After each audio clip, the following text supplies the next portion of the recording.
Estamos começando o Board Game, senhoras e senhores. Eu sou o Diogo Braga, o Didi Braguinha, e como sempre neste programa que fala sobre jogos de tabuleiro, RPG, esse hobby maravilhoso da diversão offline, nem sempre offline, porque agora tem muitos jogos digitais, né? Jogos de board game ou RPG pro mundo digital, você pode jogar RPG nas mesas, não é sobre isso que eu vou falar. Mas, como sempre, um host meia boca para convidados excelentes, convidados magnânimos, de garbo e elegância. Senhoras e senhores, para o programa de hoje, recebam ele, o nerd mais forte do mundo, o Thiago Rex! Eu ainda tô com vergonha ali da abertura. Eu também tô, cara. Por isso eu vou evitar a câmera. Mas eu gostei da introdução. Jogos, né? E musculação. Pois é, porra. Eu vou dizer que eu sou um cara que eu jogo muito com a minha saúde. Peraí, você gamifica a sua saúde, tipo isso? Faz assim, nos jogos você tem os pininhos que andam, né? Sim. No meu caso são ampolinhas. Depois dessa, a gente vai rapidinho pros recados e já volta. Valeu.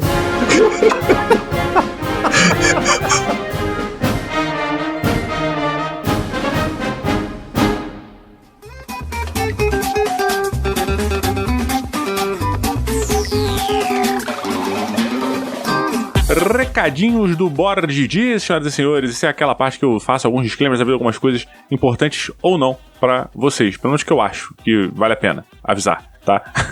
Primeiro de tudo, lembrar que o Board Game, esse podcast, é um podcast que é mensal com vontade de ser quinzenal ou semanal, tá? Ele sai uma vez por mês, de 30 em 30 dias, mais ou menos, né? Às vezes, né, 30 e pouco, às vezes 20 e pouco, né? Mas é uma vez por mês que ele sai. Quem sabe um dia a gente consegue botar essa periodicidade maior. Eu adoraria, se você também achar que seria legal, deixa aí lá nas redes sociais, avisa nos comentários e tal, direitinho. Importante dizer também que esse podcast tem um Instagram, é o @BoardD_. Então siga lá, eu tô sempre falando de board game, tô botando vários conteúdos, faço pequenos reviews de jogos rapidinhos lá no Didicas, tô sempre botando as minhas jogatinas, falando sobre algumas coisas interessantes do mundo dos board games. Interessante é muito relativo, né? Porque pode ser interessante pra mim e não interessante pra vocês. Então eu falo sobre coisas que eu acho interessante comentar, tá? Então siga lá, @BoardD_, como você preferir. Somado a isso também, saiba que eu faço live streams, eu faço lives todos os dias, estamos indo aí para os 2 anos, 1 ano e meio, de lives diárias, de segunda a sexta-feira, lá na twitch.tv/Didi Braguinha, e é muito frequente eu jogar board game. Óbvio que nesse momento de pandemia, jogar board games virtuais, né, Tabletop Simulator, Tabletopia ou Tabletopia, como você preferir, entre outras plataformas virtuais. Tô sempre mostrando alguns jogos de tabuleiro que eu tô jogando, algumas coisas que eu descobri, falando de mecânica, falando do universo dos board games e do RPG. Inclusive tem partidas de RPG que rolam lá. A gente acabou uma campanha maneiríssima chamado de Cthulhu Pulp, né, um suplemento que saiu, inclusive, episódio aqui no Board Game também. Tá rolando uma partida de RPG com os extravagantes, exatamente o grupinho do PicPay aqui do Board Game. Tá rolando uma partida, né, de Dungeons & Dragons usando a mesa virtual de RPG, uma das mais incríveis, que é a Talespire, que é uma mesa virtual que parece um jogo, cara. Ela é uma mesa de miniatura onde você meio que crafta o que você quiser de maneira 3D. Então você coloca as miniaturas elas interagem com o ambiente de certa maneira. Tem animação que eu digo assim, se você constrói uma casa onde os miniaturas jogadores vão entrar, você bota uma tocha na frente da casa, a tocha ela ilumina uma parte do cenário, ela se mexe, ela movimenta. Quando você vai soltar um Magic Missile, por exemplo, a sua miniatura, ela lança o Magic Missile. É muito legal, tá? É uma plataforma bacana, ela tá em alpha, ela tá no início ainda do desenvolvimento, então tem muita coisa pra melhorar, tem alguns bugzinhos, mas já é uma parada sensacional de se ver. Então é um conselho que, se você gosta dessas partidas, a gente costuma jogar toda quinta-feira, a partida que a gente chama de RPG dos names, porque a interface, eu esqueci de tirar os names e agora já tá tarde demais pra eu voltar atrás. Fica escrito em cima de cada pessoa que tá jogando lá, name. E fora isso, eu tô sempre jogando board game. Eu tento sempre abrir a live falando de alguma coisa relativa a board game RPG ou jogando algum board game, às vezes no Board Game Arena, às vezes no Tabletop Simulator e tal, dependendo. Se for um board game mais pesado, acabo tirando a live inteira pra jogar, como foi o dia do Cosmos, onde a gente jogou o board game Cosmos da Dijon Jogos, que é um excelente board game. E às terças-feiras, senhoras e senhores, temos também o nosso Gloomhaven semanal. Toda terça-feira a gente joga o Gloomhaven digital. O Gloomhaven, que vai receber uma atualização agora, que vai liberar a campanha, né? A campanha do Gloomhaven digital vai ser a mesma campanha do board game físico. Então é uma excelente alternativa para quem aí não pode comprar, não vai conseguir comprar, não planeja comprar o board game físico, pegar o virtual e se aventurar aí pelos mundos de Gloomhaven. Muito bacana. Lá na terça-feira sou eu, André Feijão e o Google Bee. A ideia é que toda semana tem um convidado diferente, alguma pessoa que venha jogar com a gente para ser o quarto mercenário da nossa guilda de mercenários de Gloomhaven, tá? Então toda terça-feira perto das 20 horas tô lá jogando Gloomhaven. E fora isso, jogando outros jogos AAA que não tem necessariamente a ver com board game RPG, mas tô lá toda semana, todos os dias, às vezes de 7 horas da noite, às vezes às 19, às vezes às 20, às vezes às 18, é sempre mais à noite, e tem dias que eu faço de tarde também, faço menos à noite, mas aí varia, aí você fica lá, segue lá, não deixa de seguir pra você ficar por dentro de tudo que tá acontecendo na live, tá bom? Dito isso, queridos amigos, esses são os recadinhos de hoje, é papo rápido, coisa simples, coisa fugaz, veloz, e que pode não fazer nenhuma diferença na sua vida, diferente do episódio que você vai ouvir agora, que ficou muito engraçado, com Thiago Rex, a gente tá batendo um papo super boteco, acho que você vai adorar, tá bom? Vamos pro episódio então, beijo, até mais!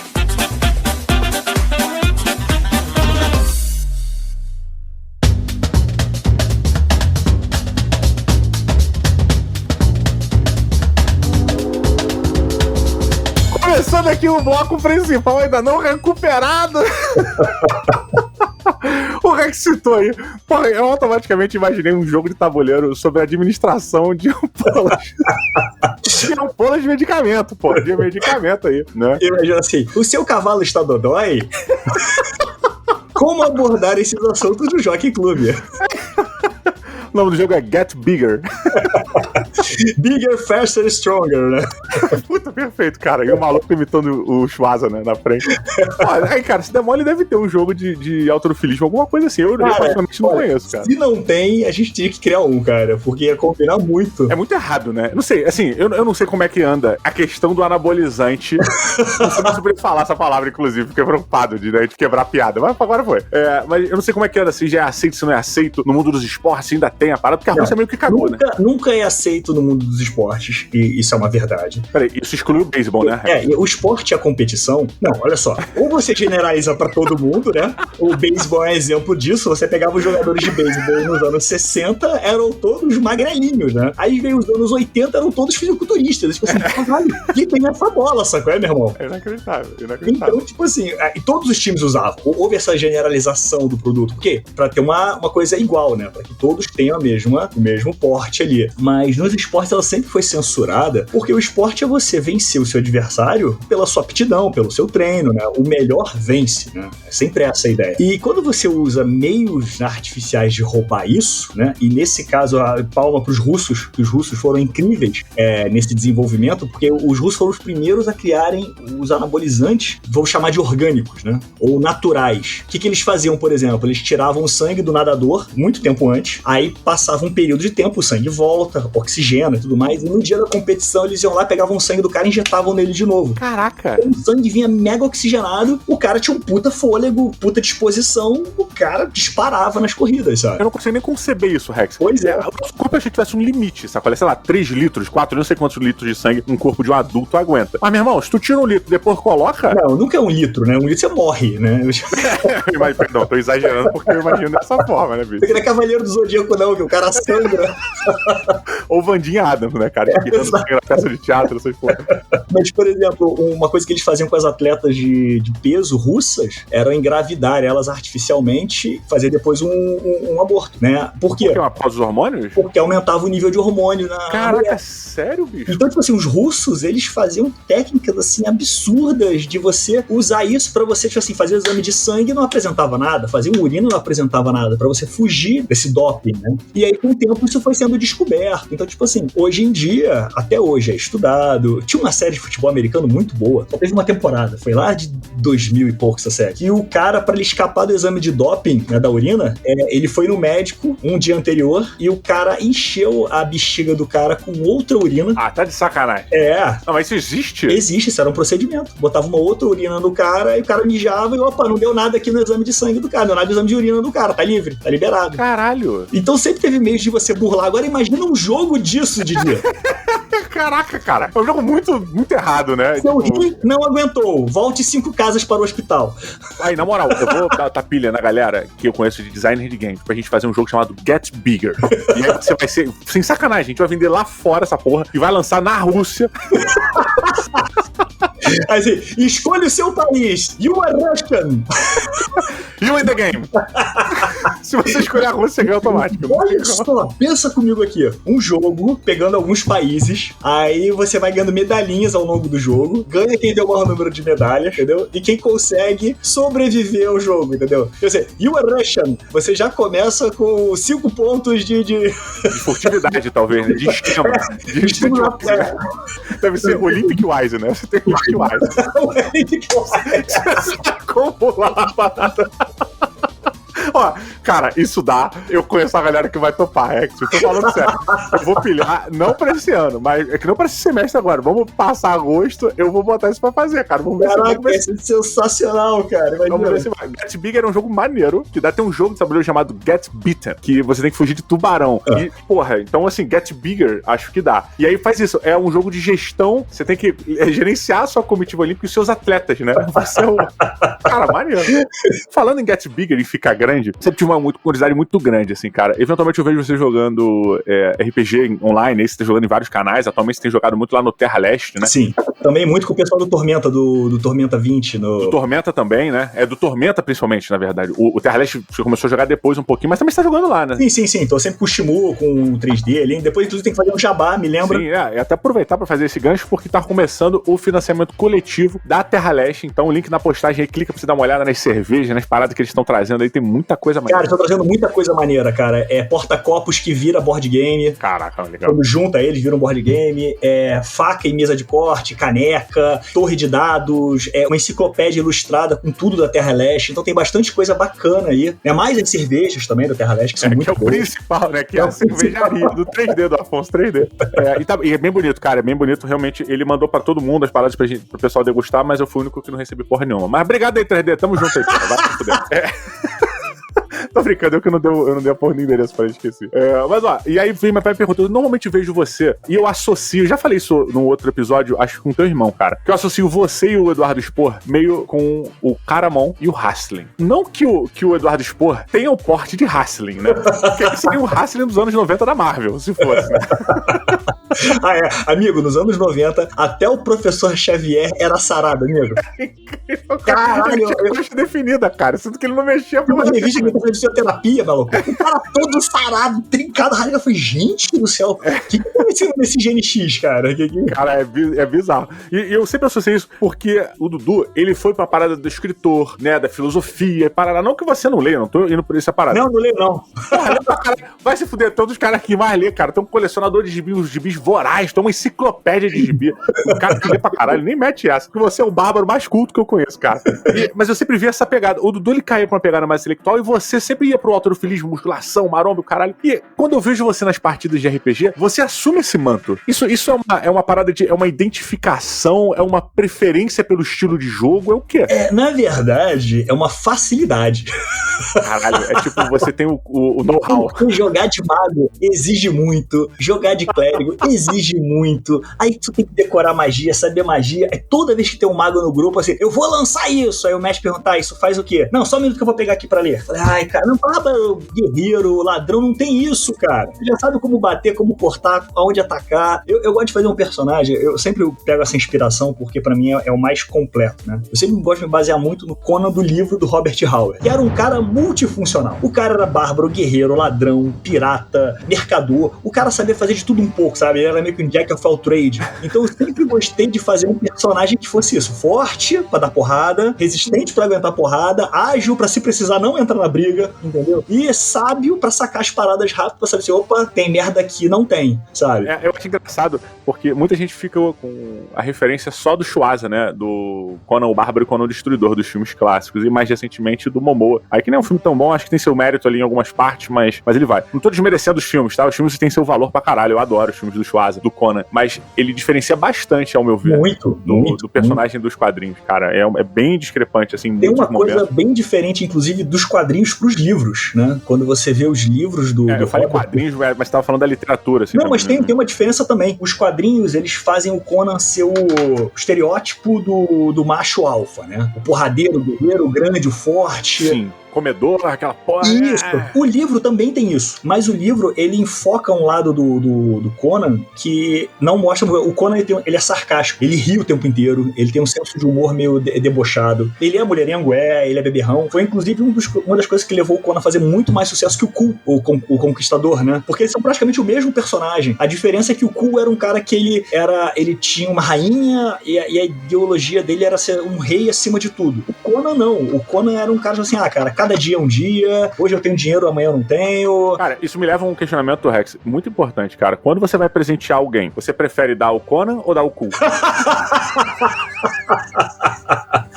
Olha, depende. Um pode ser mais gostoso que o... Cara, isso não tem dúvida, né? Você degusta melhor e tal, é mais difícil. Mas não sei. Bem, deixa aí, depois você te responda nos comentários. Mas eu gosto muito dessa imagem que o livro traz do Conan, que poucas pessoas conhecem, sabe? Porra, o cara fala idioma pra caramba, ele já andou com guilda de ladrão, então ele sabe o dialeto dos ladrões, ele sabe desvendar mistério, ele é um cara inteligente pra caramba, sabe? Cara, acho que eu li um livro do Conan na minha vida, do Robert Howard, que foi um compilado que saiu pela Dark Side. Nessa experiência de ler o Conan, é muito interessante porque quando o Robert Howard tá botando, cara, você falou uma parada muito parecida que eu nunca tinha parado pra pensar, ele não te entrega realmente aquele cara, porra, viril, ele é viril, você sabe que ele vê a postura dele, mas de repente ele sente um calafrio nas costas. De repente, um sussurro do medo no ouvido dele, ele, porra, e aí você fala, caralho, nos quadrinhos o Conan não tem medo. Não tem. Cruz lá, sendo, os corvos juntos, ele arranca a cabeça do corvo sem medo, sabe? É muito bacana essa comparação, por isso que eu recomendo muito as pessoas lerem os livros, cara, são contos curtos, tem 7, 8 páginas, um conto mais ou menos, uns um pouco mais, mas tem uma coletânea de contos bem interessantes do personagem que vale a pena você ver esse outro lado do personagem, que é alguma coisa que eu sinto falta quando eu vejo nos quadrinhos. Eu adoro os quadrinhos, mas você lê os quadrinhos, o Conan é sempre aquela figura foda, sabe? E nos livros ele não, ele tem um recuo, ele tem um certo medo, ele tem uma certa... Pô, acho que o primeiro conto que eu li, eu até me assustei no conto, né? Eu acho que é a Princesa do Gelo, que é uma que ele tá nas montanhas, aí ele vê uma mulher muito bonita, e aí ele... Cara, você lê a história, parece que o Conan tá indo só pra violentar a mulher. Mas você entende por que depois. Porque ela seduz a pessoa de uma forma pra que o cara perca o raciocínio e se entregue ao impulso, porque assim ela faz com que o cara vá até uma armadilha onde 2 gigantes aguardam pra pegar o cara na porrada. Eu acho que essa história, esse conto foi adaptado pra quadrinho, que foi lançado recentemente numa coletânea da Savage, da Savage, não sei. Sim, é Onibus Conan, eu comprei. Cara, eu peguei essa parada, ela veio enrolada em couro, mano. Caraca, isso é muito Conan, bizarro. Maneiríssimo. Muito maneiro você trazer isso, porque eu nunca tinha pensado sobre detalhes com relação a isso, e uma coisa que me vem agora à mente é como as criaturas no Conan, na literatura, nos contos, elas são muito mais misteriosas. Uma coisa que o quadrinho, ele tenta colocar, mas como você tem a imagem dando suporte narrativo, você não consegue esconder pra caramba dentro do imaginário da pessoa. Sim, sim. Pô, no conto, ele sugere muitas paradas, né? Ele descreve o que o Conan tá vendo, o que o Conan tá imaginando ali nas sombras. E no quadrinho, você vê o que o Conan tá vendo. Então você faz a própria associação. Tem uma história do Conan que ele invade um templo, né? Um dos milhares de templos que ele usurpou e roubou a porra toda. Ele entra lá e ele acaba sendo feito preso. Esse templo tava fechado, ele arromba o templo, ele entra e lá dentro tem 2 micro-sociedades, né? 2 grupos. Muito bom. Pois é, cara, e aí ele acaba sendo preso por uma delas e vai pra um calabouço, uma parada dessa que tem uma criatura, que eles, puta, a criatura do não sei o que, e ela parece que... Ela dá a entender que é um demônio. E quando o Conan vai lá pra baixo, que você tem o primeiro vislumbre da parada, você pensa, eu acho que é um jacaré.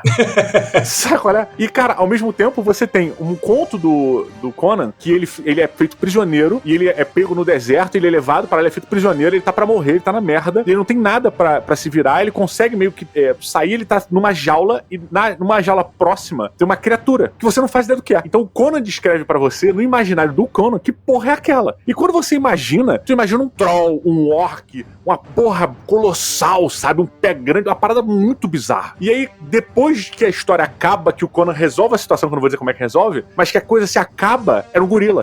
Saca? Puta, e caralho, maneiro. Porque apesar de tudo, ele ainda é um cara novo, né? Ele é um cara novo pro mundo. Então, ele é um viajante. Então, assim, muitas coisas pra ele são, tipo assim, absurdas, mas quando você vê depois no fantasia, assim, é um jacaré, é um macaco gigante, é um gorila, né? São coisas, assim, aceitas, né? Isso é muito bacana. Pois é. Minha pergunta vamos lá. Isso não é uma entrevista, mas tá parecendo com uma entrevista, mas não é, porra, foda-se. É uma cor.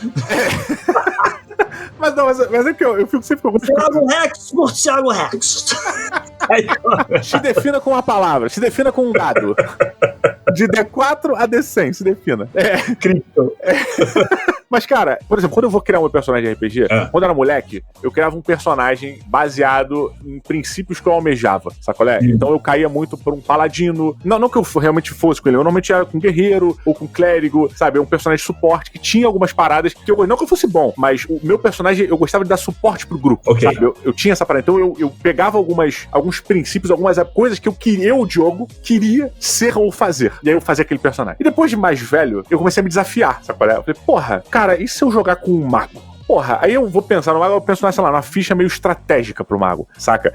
Esse mago vai ser assim, assim, assado. Aí eu tive essa fase que durou muito pouco tempo, que eu achei chato. Porque eu tava jogando uma aventura de RPG, que é um jogo guiado pela narrativa, né? Certo. Que é um jogo guiado pela história, e eu tava criando um personagem guiado pelas estatísticas, saca? E aí acabou muito rápido. E acabou que eu entrei num universo onde eu crio um personagem puramente descritivo, eu descrevo um personagem na minha cabeça. Cara, eu quero ser um gnomo que ele sofreu isso, aconteceu isso com ele, veio tal parada, paraná. Depois eu tento encaixar as estatísticas ali, sabe qual é? Pra ver se elas vão. Eu sou que nem você. Porra. Eu sou que nem você. Eu primeiro penso no conceito do personagem e como eu posso depois, com o que eu tenho pra distribuir, fazer aquilo acontecer. Então, por exemplo, eu quero que ele não seja muito forte, eu quero que ele seja um cara mais rápido, mais ágil, mas eu quero que ele seja, mais inteligente do que sábio, e eu quero que ele seja carismático pra caralho. Então eu vou focar exatamente depois desses atributos, entendeu? Porque eu quero passar aquilo, entendeu? Então, nesse ponto, eu sou que nem você. Eu primeiro penso em como é que vai ser o personagem pra depois pensar onde eu vou jogar os atributos. Assim, eu acho que isso funciona muito melhor do que o Power Player, que é o cara, vou botar tudo em força, tudo em constituição,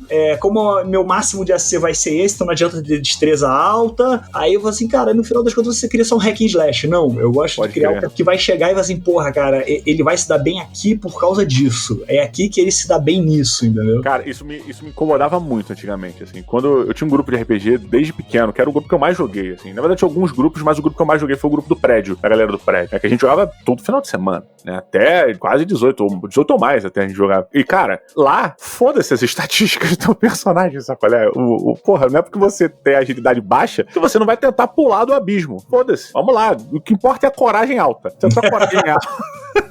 Não é porque você é fraco que tu não vai abrir a porta. Sempre tem um 20 na porra do dado. E eu achava isso muito curioso, porque depois que eu comecei a abrir e jogar com grupos que eu não tinha, grupos muito diferentes, assim, eu ia pra convenções, RPG Rio, entre outras paradas, eu ia jogar na casa de amigos novos, assim, que jogavam RPG, eu comecei a ver um mundo do RPG que eu não gostei, cara, vou ser muito honesto, que é esse mundo do Power Play, que é a galera fazendo combo, aí você chegava pra jogar, mas tu vai jogar com o teu clérigo assim? Tu vai jogar com o teu anão assim? Você quer? Eu falava, bicho, é o meu personagem. Não, mas você tem que juntar poder tal, porque aí você combo, você dá vezes. Eu falei, maluco, meu personagem não tem essa porra não, o personagem é um camponês. Eu acho que isso mudou muito, cara. Quando a galera começou a pensar menos na história do personagem, ou como você imagina o personagem, e mais quando você se baseia muito em jogo de videogame. Tu não vai me culpar o D&D quarta edição não, né? Não vai sair culpando por quarta edição. Não, cara. Eu vou dizer que eu joguei uma sessão de quarta edição. Eu não posso nem falar muito da quarta edição. Eu sempre joguei muito 3,5 com meus amigos. Sim. E comecei a jogar quinta direto, porque os meus amigos que jogavam 3,5 direto, eles compraram quarta edição, e eles jogaram e falaram assim, cara, não gostei. Então, tipo assim, beleza, se você não gostou, vamos voltar pro 3,5, né? O cara era o mestre do jogo, ele tentou o 4 com a gente 2 sessões, não rolou pra ele, vamos voltar pro 3,5. Então a gente jogou 3,5 anos, depois eu fui direto pro 5. Que é maravilhoso, é maravilhoso. É muito bom. O 3,5 era tão bom que quando a galera ficou órfã do 3,5, surgiu o Pathfinder. Verdade. Então é uma parada que fala, cara, quando entrou o 4, abriu espaço pro Pathfinder, o Pathfinder explodiu. Hoje em dia o Pathfinder é um sistema de RPG consagrado ali, de altíssima qualidade, cara. Tem gente que ouve essa porra aqui desse programa, desculpa a crítica ao programa, apesar de ser meu, mas tem gente que ouve aqui que já não joga mais D&D, só joga Pathfinder, cara. Então, eu joguei o Pathfinder, gosto muito, eu acho que ele valoriza coisas que o 3,5 não valorizava. Por exemplo, você pega o Fighter, uma coisa que eu sempre fiquei indignado, assim, com 3,5, né? Você é um guerreiro nível 20. Meu irmão, tu chegou no nível 20 batendo muito, enfrentando muita coisa pesada. Parabéns, tu apanhou muito pra chegar aqui. Só que teu save de will é muito baixo. Aí tu vê uma criatura foda e tu se caga de medo e vai embora. Meu irmão, tu tem 20 níveis nas costas, porra!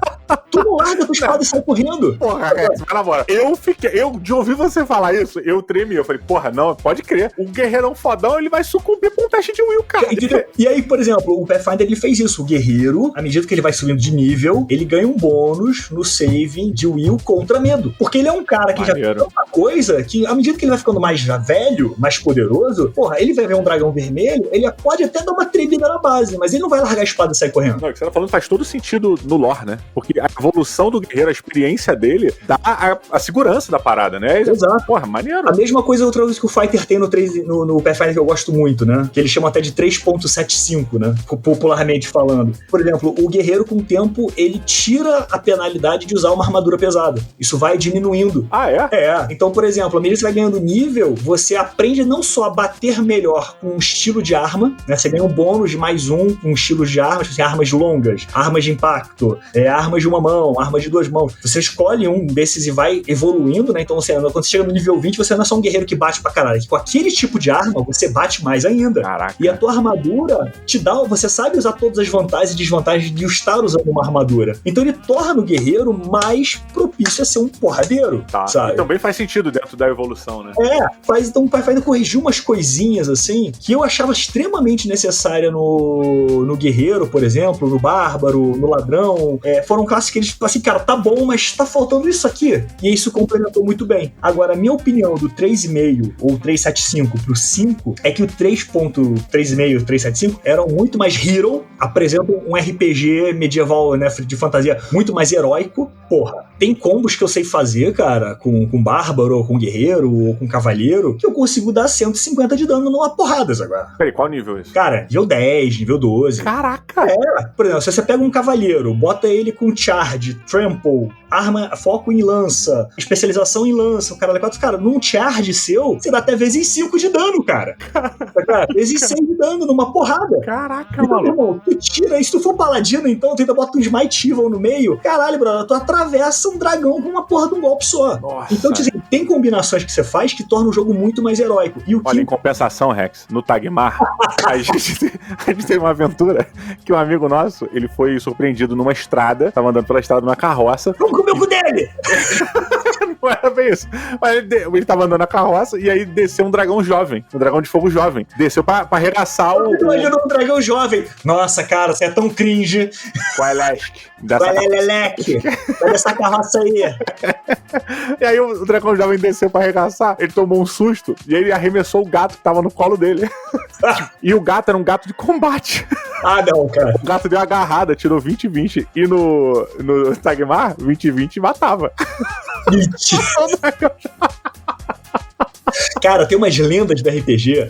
Por exemplo, tem uma regra no segunda edição, no AD&D, que cada golpe de arma branca, né, tipo, você tem uma tabela de golpe desarmado, né? Sim. Aí é wrestling ou é soco e pé, né? E aí, você rola o quê? Você luta o quê? Eu luto desarmado. Inclusive era skill de arma pra você comprar, né? Isso significava que quanto mais ponto você botasse, mais acima da tabela no resultado de D20 que você rolava, por exemplo, tinha mais 2. Aí eu rolei D20, caiu 10. Eu podia escolher o resultado entre 10 a 8 ou 10 a 12. Tá. Entendeu? Era assim que funcionava. E aí, cara, teve um moleque que apareceu uma Wyvern e foi atacar a galera. E ele tava desarmado, ele deu um soco. Aí ele rolou o dado critical, 20. Acertou o soco. Aí rolou a porcentagem de nocautear, cara. Tipo assim, tinha 15% de nocautear. O cara tirou 0,1 no dado. Nossa! Então veio o Wyvern, ele pá! É o Wyvern. Cara, se isso fosse filmado, ia pro TikTok, pro Nine Gagger, né? Aquele vídeo que o cara toma um susto reais dando um soco. Tipo aquele trote que tinha, que um cara saía da lata do lixo. Puta, tá pensando aí o cara na reação dá um soco na hora. Eu tava pensando nisso, pode crer. Esse GIF, esse meme é maravilhoso, cara. Esse meme é maravilhoso. Então, cara, tem umas lendas assim do RPG que são incríveis. E, cara, eu lembro que isso aconteceu num jogo de um amigo meu, e todo mundo ficou assim, porra, aí o personagem dele foi lá e fez isso. Então, cara, lendas que surgiam na galera que jogava RPG, sabe? Uhum. Cara, ó, eu nunca fui. Eu joguei D&D, eu joguei o primeiro D&D, eu tive a caixa preta da Grow e um livro vermelhinho por dentro e tal, que lançou, joguei o primeiro. Joguei a D&D, joguei o 3.0, 3.5. 5, tem inclusive até hoje aqui. Joguei o 4 e joguei o 5. Mas o D&D nunca foi o sistema mais jogado por mim. Nunca foi. Nunca? Nunca foi. Nenhum, tipo assim, esse ano eu joguei muito mais D&D. Nunca teve um ano que eu joguei mais D&D do que qualquer outra parada. Eu joguei, pra você ter uma noção, eu joguei mais de desafio. Não, desafio dos Bandeirantes é um absurdo também. Falar que eu joguei Porra, mais maravilhoso o desafio dos Bandeirantes, cara. É legal, mas eu não posso falar que eu joguei mais desafios dos Bandeirantes do que D&D, que aí é caô. Mas, tipo assim, eu joguei muito mais GURPS que D&D. Joguei Batalha Mar nem se conta, assim. Eu joguei muito mais GURPS Supers do que D&D. Joguei muito mais GURPS Império Romano, cara. Então, eu nunca gostei do sistema de GURPS, porque, tipo assim, aquela compra de pontos nunca dava pra você fazer uma ficha legal. Mas às vezes, entendeu? Tá, olha só, eu acho que existe uma culpa também. Isso até que eu queria te perguntar. Porque eu vejo uma certa culpa do D&D, eu não tô falando mal, mas sim, é uma responsabilidade do D&D ali, em ele focar nesse combo, ele focar no personagem, no super personagem, né, no herói, né? Porque no GURPS, quando você vai jogar, você pode escolher o nível do seu personagem. O nível que eu digo assim, o seu personagem vai ser um humano padrão, um pouquinho melhor do que um humano padrão, porra, então 100 pontos. Ele vai ser um humano padrão igual a um outro qualquer, 75 pontos. Sim. Então você começa a ficha criando esse tipo de coisa. E no D&D, cara, o bagulho, você sempre foi um super personagem. Não, porque tinha um fator sorte. Ah, não, tá, sim, Tá? Porque, tipo assim, a segunda edição não tinha essa coisa de, assim, a segunda edição ele apresentava duas maneiras de você criar o personagem, né? Ou rolando dados, ou começando com pontos de atributos já específicos que você distribuía na ficha. E esses pontos específicos, o mais alto era 15, entendeu? Não, mas você podia fazer uma redução ali, botar algumas acréscimos, né? Tinha 2 pra 1. Mas tipo assim, não vale a pena, porque tipo assim, você vai tirar da onde? Da inteligência. Então da inteligência 2, assim, uma ameba, entendeu? Mas vai ter força 18. Então tipo assim... Quem nunca fez personagem de inteligência assim?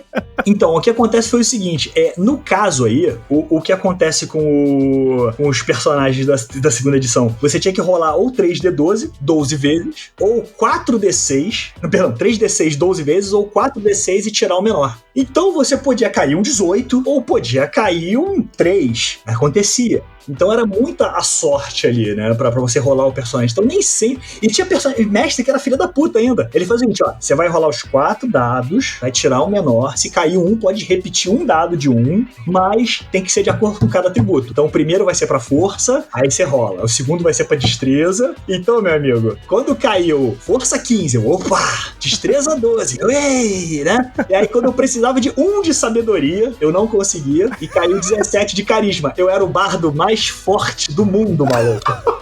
Porque eu falei, vou fazer um paladino. Não, tá faltando um ponto aqui, não dá pra ser paladino, não. Caraca, tinha mas você tira 2 pra 1, não. É o que caiu no dado. Eu falei, tá bom. E foi aí que surgiu o Belardo. O Belardo? Conte pra galera fale sobre Belardo. Belardo era o belo bardo, entendeu? O Belardo, ele queria ser paladino, mas ele não pôde. Então, ele tinha uma destreza, ele tinha uma força, tinha todos os atributos bons. E carisma 18, né? Só que como ele não tinha 1 de sabedoria, ele não foi aceito na academia de paladinos. Então, ele jogava o jogo inteiro dizendo que ele era um paladino. Olha, ele fingia. Mas ele era um bardo. Caraca, cara. O Rex, eu devo me redimir, não, pedir desculpa aqui, na real, porque eu acho que eu acusei o D&D meio que de maneira errada, porque eu acho que também eu posso adereçar muito aos mestres que mestraram pra mim, né? Normalmente, quando eu ia pra uma mesa de D&D nova, uma mesa de D&D com uma pessoa nova, a galera era super combada, era foco em... vamos matar pra ganhar XP e o caralho. E poucas pessoas descreviam a ação. Poucas pessoas chegavam e falavam, eu girei meu machado no alto, desci assim, vindo de cima pra baixo, tentando cortar o peito dele, pegou de leve na armadura e eu acabei errando. Sabe? Poucos mestres faziam isso. E o D&D estimulava a parada ser muito rápida. Porque a galera queria upar, botar nível, competição de jogador, pô, eu dou mais dano que você. Lógico que tem que ter isso, porque a gente é moleque idiota, né? E fica fazendo essa eu sou mais forte, né? Mas o D&D tinha muito isso, e eu acho que é por causa dos mestres. E eu tô falando isso porque o primeiro D&D que eu joguei, que foi o D&D da Grow, que a Grow trouxe pra cá, meu irmão, o mago, se ele espirrasse 3 vezes no jogo, ele tava morto. Ah, sim. Porra, o mago era era 1D4. O mago era um personagem frágil, amigo. Era frágil até não poder mais. O máximo que você conseguia ter de hit point, eu acho que o mago era 6 no nível 1. Nível 1? Pô, mas era um D4 dado o HP básico. Na segunda edição, o bônus alto da Constituição, que era só a partir do 16, caraca, 14 dava 2, 15 dava... Cara, como é que tu lembra disso? 3, aí um dava 4, 3 outro dava 4. Então com 18, você tinha mais 4 hit points. Tá? Com 18 de Constituição. Só que esse bônus extra de Constituição só valia se você fosse fighter. Qualquer outra classe só entrava até mais 2 de hit points. point. Ah, por isso mais 6, né? Por isso Entendeu? que ele ficava 6 no máximo. Então, exato. Então, tipo assim, então o Fighter podia começar nível 1 com 14 HP. O Mago, não adianta ele botar construção pra caralho, porque só entrava 2. Então o máximo de 2 era 14. Não, ele não ia conseguir meter um 18, mais de um 18. Então ele ia botar 18 em outra parada, intelecto. Por isso que a galera fazia muito uma coisa que era difícil de fazer, mas valia muito a pena, que era Dual Class. Ah, nunca gostei, cara. Porra, era bom, cara. Tu acha, cara? Sabe por que era bom? Ah. Você evoluía com um certo nível com o personagem. Mano, Fighter ladrão. Você chegava até o 5 de Fighter, aí tu tinha um bom hit point, né, na segunda edição, e depois você pegava de ladrão. Quando você pegava skill de ladrão, você ganhava os skills de arma do ladrão e os skills de não arma do ladrão. Aí, mas olha só, você tá dando um exemplo que eu não gosto. Não, mas eu queria fazer um Fighter ladrão, entendeu? Eu sei, não, mas olha só, a primeira coisa que você descreveu pra mim foi, olha como o personagem era fodão. Porque, tipo, a galera quando juntava o Dual Class, eles queriam pegar o melhor de cada classe pra ser mais porradeiro, pra ser mais eficaz. Não é problema nenhum, tudo bem, cara, todo mundo tem direito de fazer o que quiser. Mas eu falava, tá, por que o seu clérigo quer ser um ladrão? Eu fico, tipo, qual o lore desse personagem? Isso não. Mas, por exemplo, eu queria que meu guerreiro fosse um pirata. Então eu queria que ele soubesse lutar, e aí, quando um determinado ponto, ele ia começar a andar com os ladrões e ele ia começar a ganhar nível de ladrão. Então era um pouco do background do personagem. Nunca era uma coisa solta. Nunca era uma coisa solta, entendeu? Ó, vou dar exemplo de um personagem que eu sempre quis fazer Dual Class. Nunca fiz porque eu não gosto, como eu já falei. Mas eu tenho muita vontade. Que é um clérigo bardo. Que é o Padre Martelo Rossi. E ele tem o lance da cantoria e ele é clérigo, tá ligado? Então é fantástico, cara. Martelo. É que nem o bárbaro chamado Assis com o seu machado, né? Cara, pra mim, são as únicas opções de um personagem multiclass. Ah, criei outro sobre canto, exagerando aqui. Ele poderia começar como bardo, né? Que é mais fácil, e depois encontrou a religião, e aí se tornou um homem divino. Entendeu? Pode ser, é uma forma. Na construção do meu personagem, a minha opção seria, ele vira um clérigo. E aí ele percebe que o povo, ele se envolve muito mais com a música. E aí ele pega o alaúde, começa a aprender alaúde lá. Aí alaúde não pode, alaúde não pode. Aí ele vai e cria uma revolução interna no mosteiro que ele é, saca? E aí ele cria essa revolução, que é um movimento interno ali dentro dos clérigos, que ele consegue provar pro templo dele, pro pessoal, pro superior, que através da música ele consegue catequizar, ele consegue chamar mais pessoas pra seguir aquele deus. E aí ele comprova isso num evento em praça pública. E puta, a galera enlouquece, tem show, dedinho pra lá, dedinho pra cá, e o caraca, é incrível. Só que eu nunca fiz, nunca virou. Caraca, eu juro que eu quero fazer esse jogo acontecer só pra ver você jogando. De Padre Martelo Rossi. Tu sabe que também tem outro padre, né? Que é o Padre Fighter, né? Que é o Padre Fábio de Mello, né? Pô, pois é. Mas, ó, o Padre Martelo Rossi, ele poderia também ter um viés guerreirão na parada, porque ele era jiu-jiteiro também. Tá? Lutador físico. E voltou com tudo agora, Padre Marcelo Rossi, né? A revolução é a terceira classe, que é bárbara. A terceira. Ele tá grande pra caramba, né, cara? Impressionante. Porra, meu irmão. Eu quero saber o que tem nessa hoste aí. Pô, meu irmão, eles comungam o demônio do corpo das pessoas só contraindo, né? Vaza, meu irmão! Não é hóstia, é wastia, né? Espero que a gente não esteja cometendo nenhum ato herege aqui, que ninguém fique chateado. Se cair um raio em mim, eu vou entender.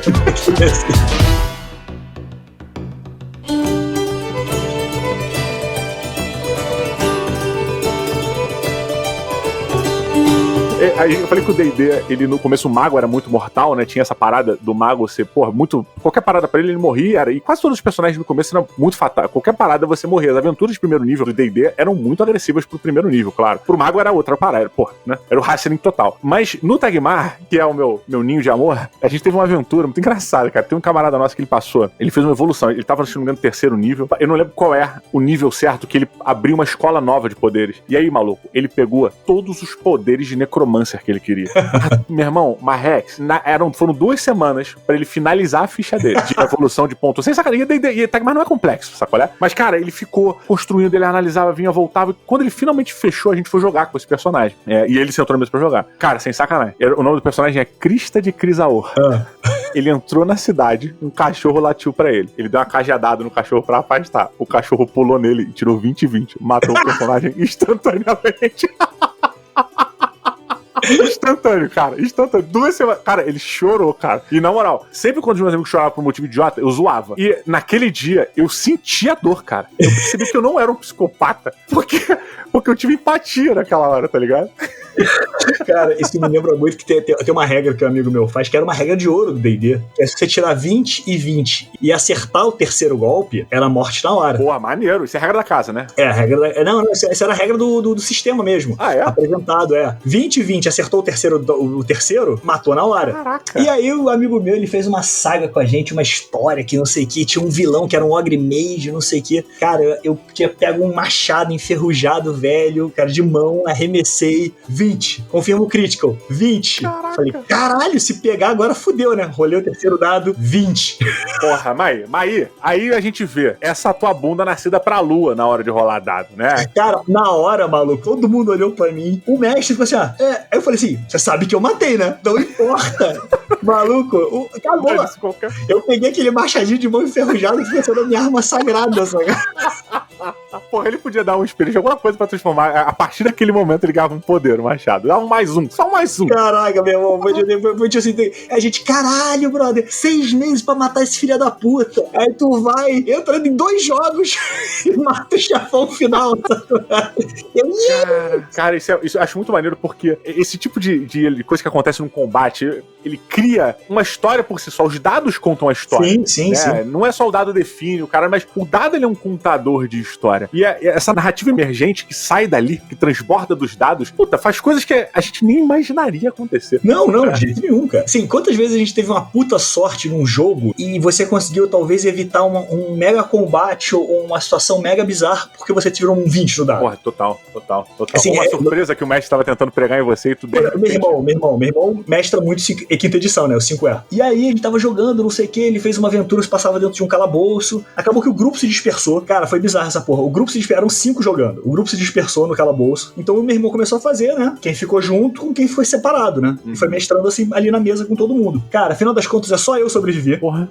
Todo o grupo se fudeu, morreu todo mundo. E o que aconteceu comigo foi, tive uma cena que tinha uma mulher que ela tava segurando uma chave, né? Deitada num sarcófago. Falei assim, caralho, meu irmão. Falei assim, porra. E eu era bárbaro, cara, mas eu tinha 3 bárbaro e 2 de ladrão. Tá. Entendeu? Conan. É total. Aí o que eu fiz? Eu tinha aquela coisa do pegar objetos, né? Aí eu falei assim, o Tiffin, né? De pegar ali. Não, mas você tinha uma cleptomania, você tinha uma parada por roubar, ou você tinha. Não. Eu tinha aquela habilidade de mãos leves do ladrão. O pickpocket que chama, né? Pickpocket, exato. Isso. Falei, cara, Dudu, eu não quero cair na porrada com esse bicho. Sabe?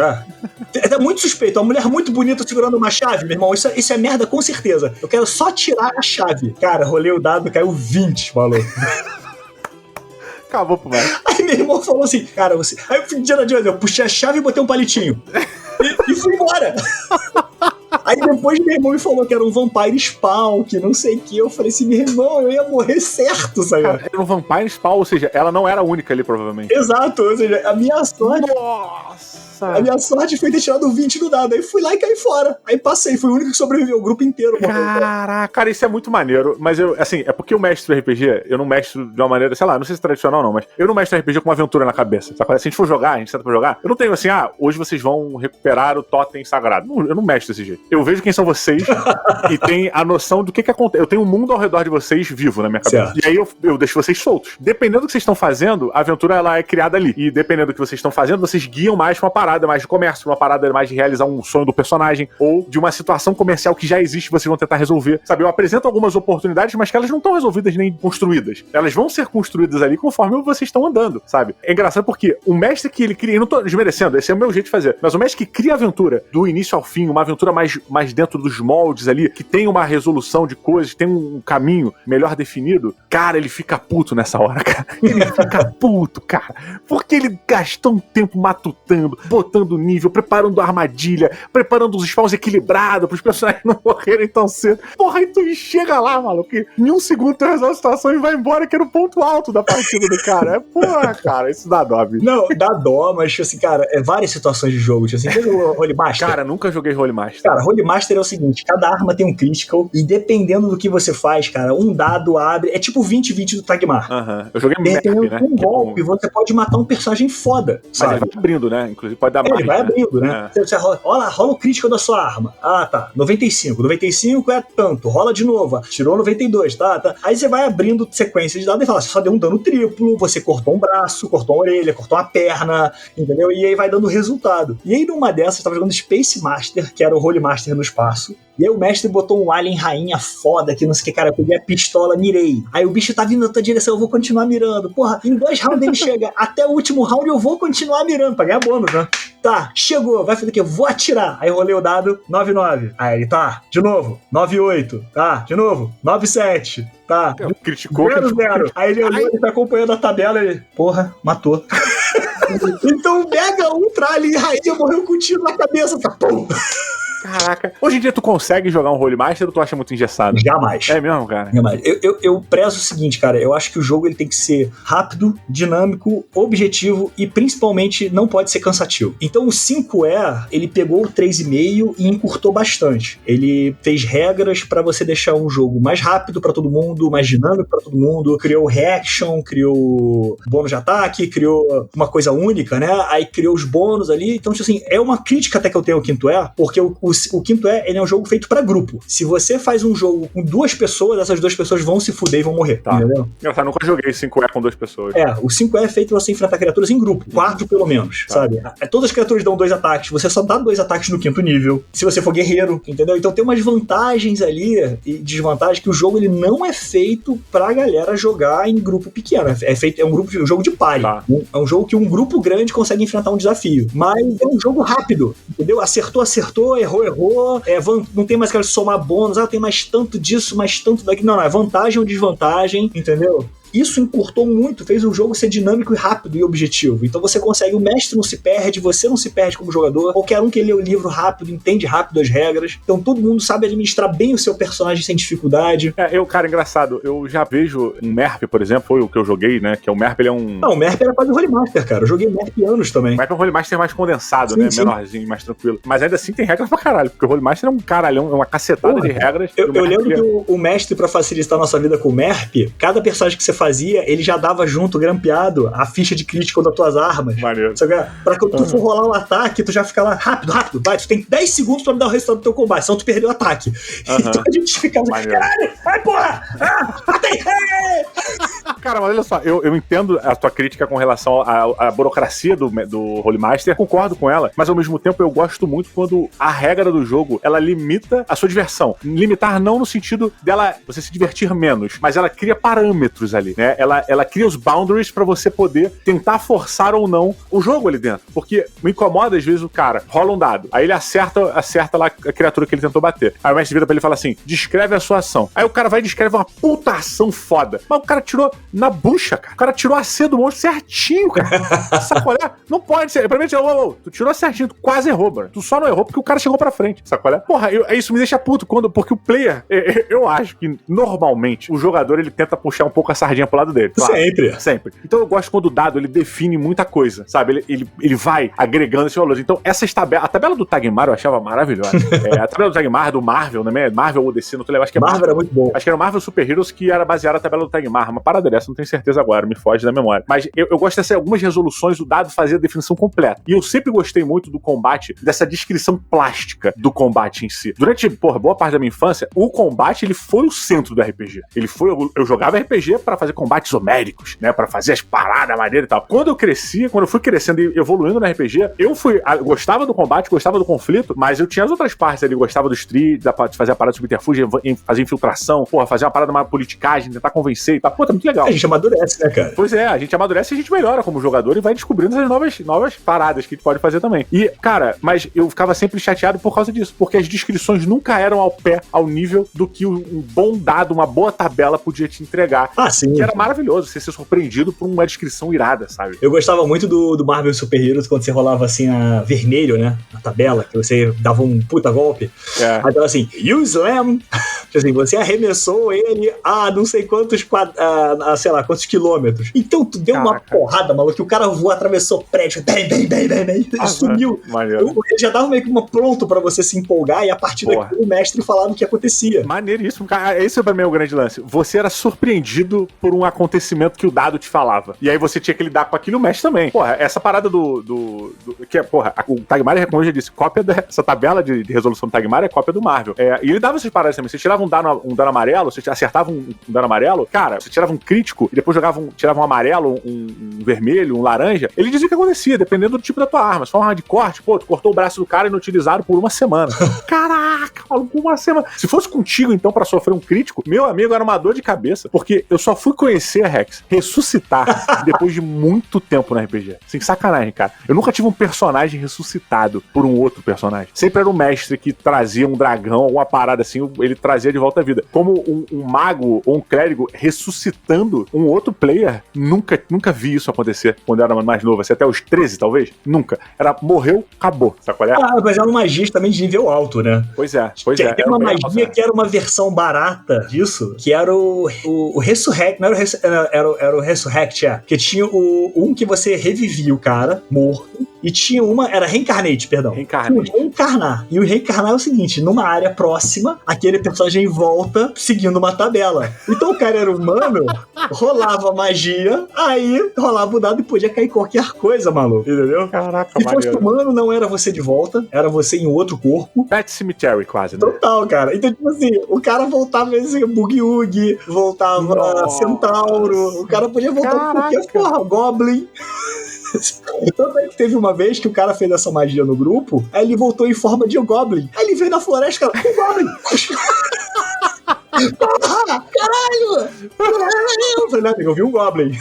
Porra, será que a galera topava quando caiu uma parada como essa? Assim, a galera, não quero jogar, não tinha alguém dando chilique, não? Não, você nunca queria perder teu personagem, né, cara? Cara, a gente se apegava muito, né? E até porque você depois com o Wish podia voltar, dependendo se tivesse a oportunidade de achar um Wish no caminho, você podia, quero voltar à minha forma antiga. Porra, o Wish funcionava contigo? Cara, eu nunca fiz um Wish. Olha, cara, depende. A meu favor. Eu conheci mestre muito filha da puta, cara. Tinha um amigo meu mestrando que ele no meio do jogo, o cara falou assim, eu quero uma espada mais 5. Aí o cara, você ganhou 6 espadas.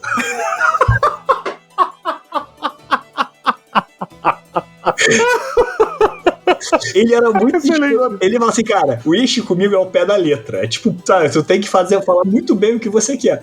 Eu quero o meu inimigo morto. Isso ele fez com o jogador uma vez. Tá, cara, você tá numa região, não sei o que, você tá em frente ao túmulo do seu inimigo. Aí ele, caralho, mas ele, como assim então? Você foi mandado no tempo pro futuro. Nossa. Aonde o seu personagem morreu. Caraca, muito bom. Então, tipo assim, ele fala assim, gente, peçam com muito. Então, mesmo quando a gente tinha chance de Wish, a gente não pedia nada. Eu também nunca. Cara, tinha uma época que eu parava, eu vendia, eu trocava. Meu irmão, dá essa espada mais 5 mais 3. Porra, eu te dou esse Wish aí, tu faz a parada aí. Porque eu não conseguia. Cara, essa do espada mais 5 é um clássico. Cara, eu lembro da galera sentando na mesa, escrevendo o Wish no papel. E aí passava pros outros para verificarem se tinha alguma. Se tava dúbio em algum lugar, se podia ser, né? Se tava ali. E pode ser interpretado de outra maneira. Não, vamos refazer isso aqui, apaga essa parada aqui. Vamos ser mais sucinto. Caralho, cara. Era muito aterrorizante, cara. O Wish tinha que ser muito bem feito, cara. Esse amigo meu como mestre, ele era muito filho da puta, cara. Ô Rex, em algum momento, eu sei que online, você jogando online, é diferente de você jogando presencial. Com certeza. Total, né? Eu, inclusive, um belo dia a gente entra nesse mérito aqui pra gente discutir sobre as diferenças de uma partida de RPG online pra uma partida física. Pra mim, online é um simular de uma partida de RPG. Não é uma partida... Entendi. Sim, streamando, né? Entendi. Eu não acho que seja aquela entrega, aquela coisa que você se apega. É outro ritmo. Bem, mas que seja. Mas algum dia a gente vai te ver jogando online com um mago ou com um monge. Não, mas monge pode ser forte. Porra, monge eu joguei muito, cara. Eu me arrependi de falar. Monge eu gostava de jogar. Eu já joguei com Psionico, eu adorava jogar com Psionico. Nunca peguei Psionico. Psionico já, a segunda edição tinha Psionico, Dark Sun tinha Psionico. Eu gostava muito de Psionico, cara. 3,5 teve Psionico. O que tu nunca jogou? Fala assim, cara, isso aqui, puta... Cara, eu já joguei de mago, não foi ruim, entendeu? Mas, assim, a única vez que eu joguei de mago foi porque uma vez saiu uma reportagem na Dragão Brasil explicando as funcionalidades de diversos spells, como você podia usar ele em diversas situações. E aí eu gostei disso. Tem Lard, por exemplo, só faz o cara crescer, mas tu manda em um objeto, aquele objeto explode. Caraca, entendeu? Maneiro. Então tinha uns detalhes assim de que, porra, beleza, combinação de spell, porra, gostei. Aí eu fiz um mago uma vez que deu certo. Cara, eu tenho que escolher uma raça, porque classe eu consigo me virar. Tá, Halfling, tu já pegou um Halfling? Já joguei de Halfling, cara. Eu não gosto de jogar com nada que não seja humano, cara. Tu não gosta de jogar com nada que seja... Nada. Então tu não gostou de jogar com Halfling? Não, eu fiz um Halfling irado e não gostei de jogar com Halfling. Fiz um anão irado e não gostei de jogar com anão, cara. Caraca, cara. Por que isso? Não sei, cara. Caraca, maluco. Eu sempre gostei de jogar com humanos. Eu acho que a gente acaba sempre se identificando com o que a gente joga. E eu acho que essas coisas nunca me trouxeram nenhum tipo de identificação, entendeu? Então eu nunca consegui olhar... Quando eu li Senhor dos Anéis, o meu personagem favorito era o Boromir. Tá, engraçado, eu me identifico também com o Boromir. Porque ele é um cara que falho. Ele é um cara que tem erros. E no final final ele se redime. Eu fico com isso, muito. Entendeu? Então eu curti muito mais o Boromir do que o Aragorn, porque o Aragorn é o perfeitão, entendeu? O Boromir não, ele tem erro, ele tem falhas, ele falha com os hobbits, depois ele vai lá e se redime e mata 300 orcs sozinhos. Nossa, essa cena é maravilhosa. Eu tô lendo As Duas Torres de novo. E, cara, As Duas Torres começa, né, com o Legolas, o Gimli e o Aragorn chegando e vendo o corpo do Boromir ali. E aí eles combatendo aquele papo, que é no primeiro filme, né, mas isso começa no As Duas Torres. Nossa, cara, e a descrição deles, do que eles veem ali. Isso. E no livro fala que, tipo assim, eles botaram o corpo do Boromir num barco e as armas de todos os orcs que ele matou, entendeu? É animal. E faltava arma pra colocar no barco, porque o cara era foda, mano. Então, irado, tipo assim, é um personagem que eu curto. Então, eu sempre gostei de identificar com os humanos nesse ponto. Então, classe não é problema. Me dá qualquer coisa que eu me viro. Mas a raça do personagem... Mas a raça é que me peca um pouco. Olha lá. Então, você, querido ouvinte, que ficou até aqui, até esse exato momento, muito obrigado pelo seu carinho. Não deixe de seguir o Thiago Rex. Eu já falei nos recadinhos, todas as redes sociais dele, mas tá tudo na postagem novamente. Não deixe de seguir o Thiago Rex. Não deixe de seguir os canais, tudo que o Thiago Rex tá fazendo aí pela internet afora. E você que ficou, um beijo, obrigado. Compartilhe este podcast, leve a palavra do Board Game para outras pessoas, que eu tô por aqui no próximo episódio. Rex, beijo pra você, obrigado pelo carinho, valeu pela presença, um grande abraço e valeu!